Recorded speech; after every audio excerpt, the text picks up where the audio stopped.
Hi everyone, my name is Mikhail Karabai and this is my biomedical technology project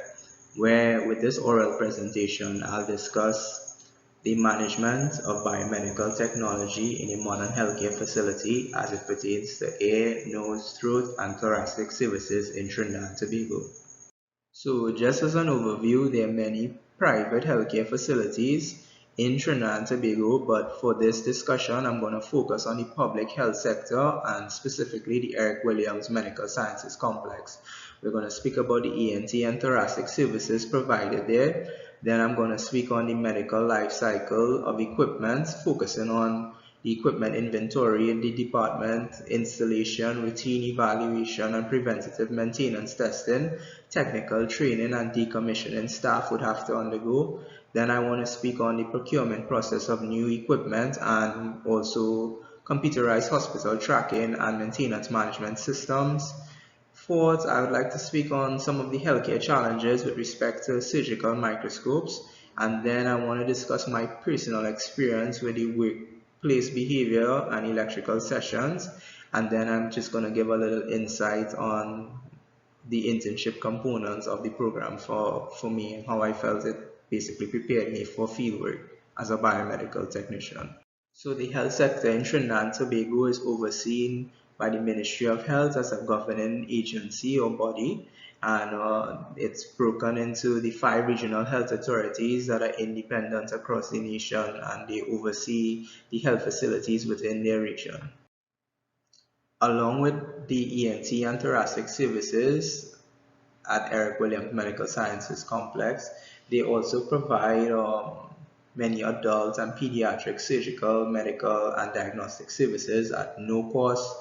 to the patients for any procedures that are administered that are Trinidad and Tobago nationals. The facility also provides a multitude of general to specialized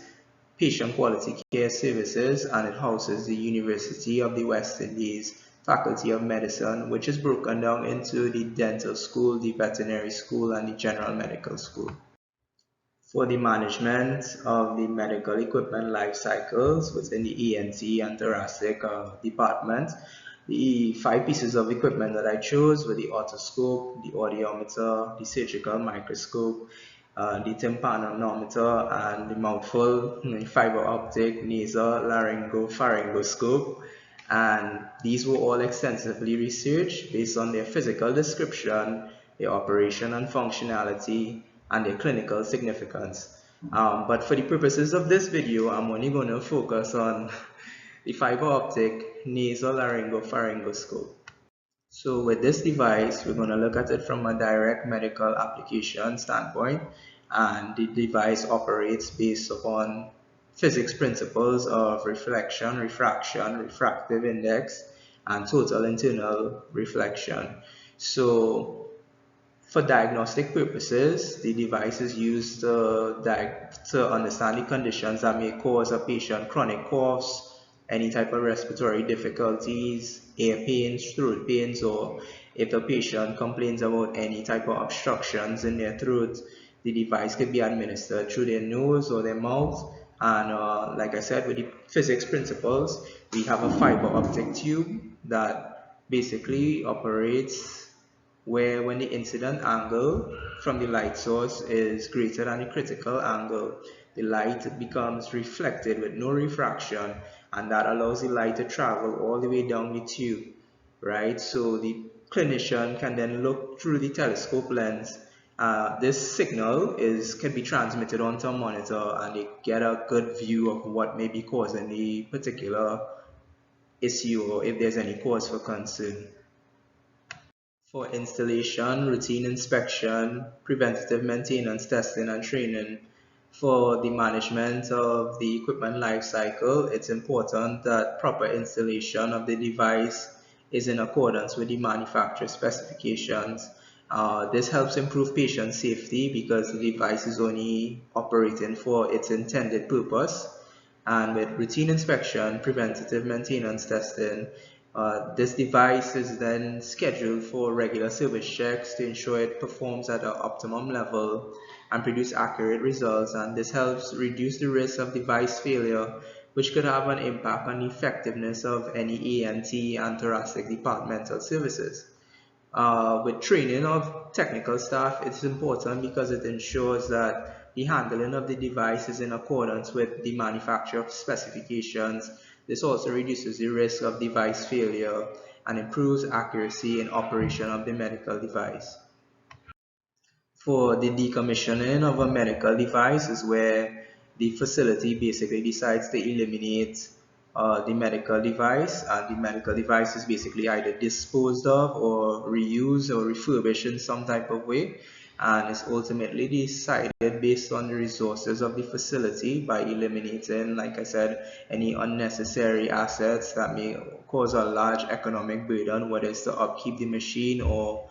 to keep it running, and it's all assessed based on the device itself and whether the service which the device is used for is in any type of demand or if it's causing some type of burden on the facility itself to upkeep.